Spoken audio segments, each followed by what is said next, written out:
Beretta 92 is a semi-automatic 9mm pistol invented in 1972.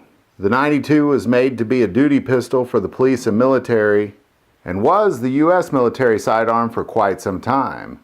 And there's a lot of things you probably know about the Beretta 92, but what we're going to talk about is we're going to talk about 10 things you probably didn't know about the Beretta 92. Number 1. There are 28 different variants of the Beretta 92. Some of my favorites are the variants with the heavier slides, which gives you less recoil and faster follow-up shots. But my all-time favorite, which I'd love to get a hold of, is the 93R, which is designed with a selector switch for a 3-round burst. Number 2. In 1974, a large contract for Beretta 92s was put out by the Brazilian Army. And this was the first major contract by a military force for the Beretta 92. And at this point, public production had not yet begun, so Beretta built a factory in São Paulo, Brazil. And in 1980, Beretta sold the factory to Brazilian gunmaker Taurus, who then began mass production of the Taurus PT-92 with Beretta machinery.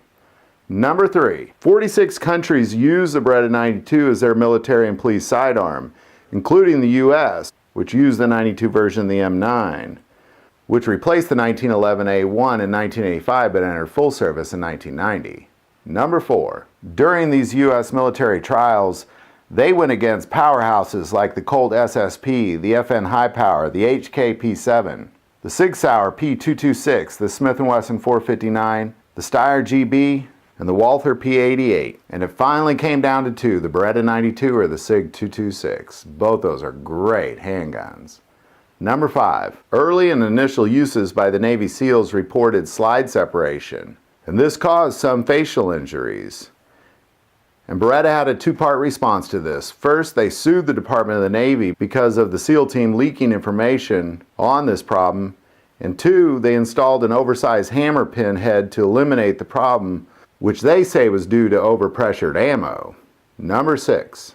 In 2006, the Center for Naval Analysis conducted a survey of 2,608 troops returning from combat in Iraq and Afghanistan. Of these, 161 were armed with and used in battle the Beretta 92 M9.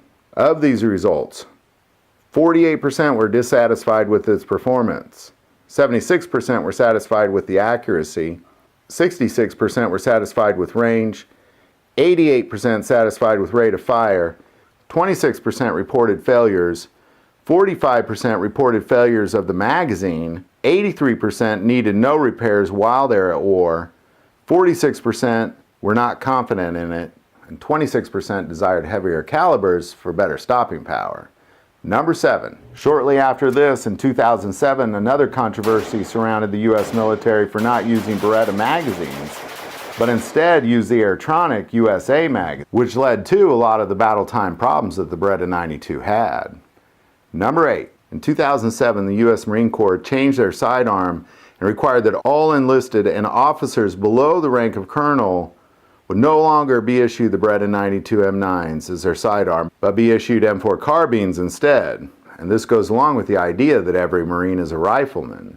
Number 9. The Beretta 92 has been a prop gun in over 1,000 movies and 600 television shows.